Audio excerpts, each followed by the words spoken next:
I was diagnosed with an incurable cancer of the central nervous system called neuroblastoma stage 4. Doctor said no chance of survival, take your boy home and allow him to live the next few months with his family because there's nothing that we can do.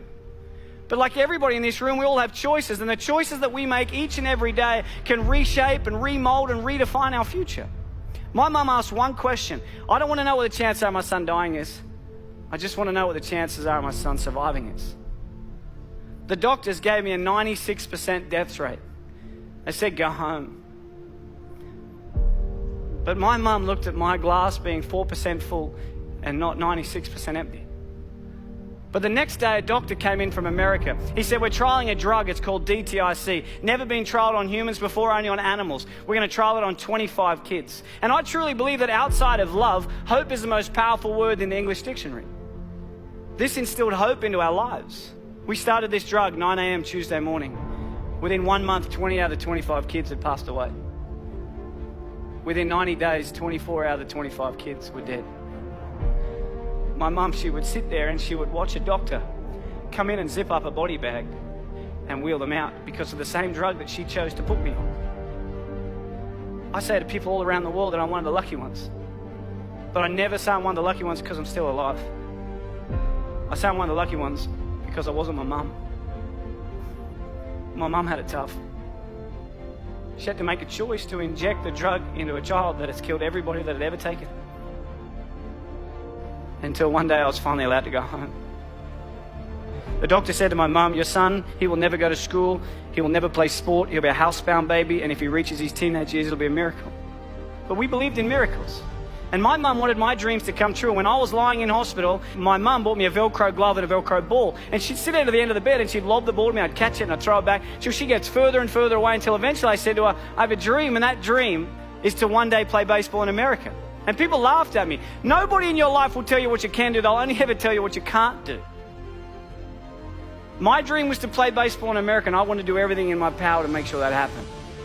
And there was a lot of hiccups along the way. I had my first heart attack when I was 12. I had glandular fever, I had bacterial meningitis. But people kept telling me I wouldn't do it. So it made me work really hard to make sure I could do it. I was lucky enough at the age of 17 to sign a contract and live in America and play baseball. But as you know, life is like a roller coaster. You can get to a pinnacle point in your life and it can get taken away from you in a heartbeat.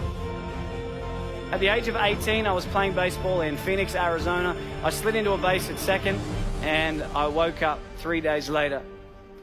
And at the age of 18, I suffered my career-ending heart attack and I was sent home.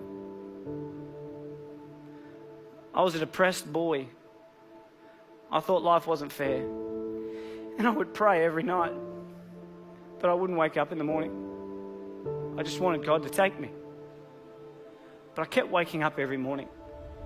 Yet every time I've been knocked down, I always remember what my mum's taught me. Son, it doesn't matter how many times you get knocked down. It's about how many times you get back up that truly determines the quality of your life. When I got home, I got a job in banking. This guy, day 3, tall old guy came in. He said to me, Michael, I'm Tom, I'm the CEO, let's have a chat. I had no idea what CEO stood for, but I just went in there and listened. He said, Michael, where do you see yourself in 5 years' time? I had no idea where I was going to be in 5 years' time, but my mum, she always taught me, son, shoot for the moon, and if you miss, you'll end up in the stars. So I said to him, Tom, in 5 years' time, I'm going to take your job. He hated me. Don't ever say that to your boss, okay? They do not like you when you say that. But within 12 months, I was the youngest bank manager in Australia. Within 2 years, youngest area manager. 3 years, youngest state manager. Within the 4th year of being with this company, I was the youngest national sales development manager for one of the largest companies in the world. At the age of 23, I had 600 staff, had 120 banks around Australia and New Zealand. I made lots of money. I lived in $1 million house, had a $100,000 sports car, wore the Armani suits and the Rolex, and I reported directly to my mate Tom. But can you imagine if we look at success not about the materialistic possessions that we can take from this world, but rather what we can give back to this world that makes it a better place than what we found it?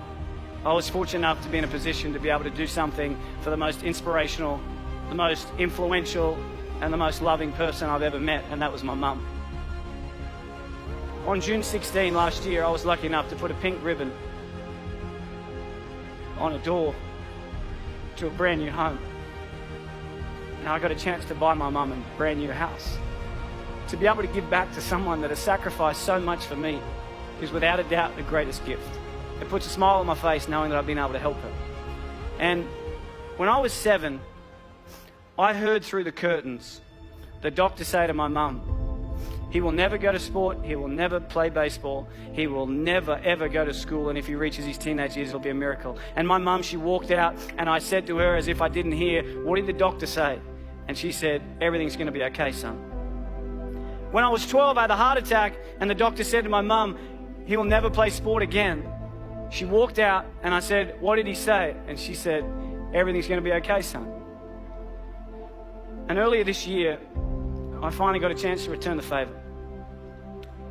Unfortunately, earlier this year, the doctors found 4 tumours in my throat. I've never seen my wife cry so much in all my life.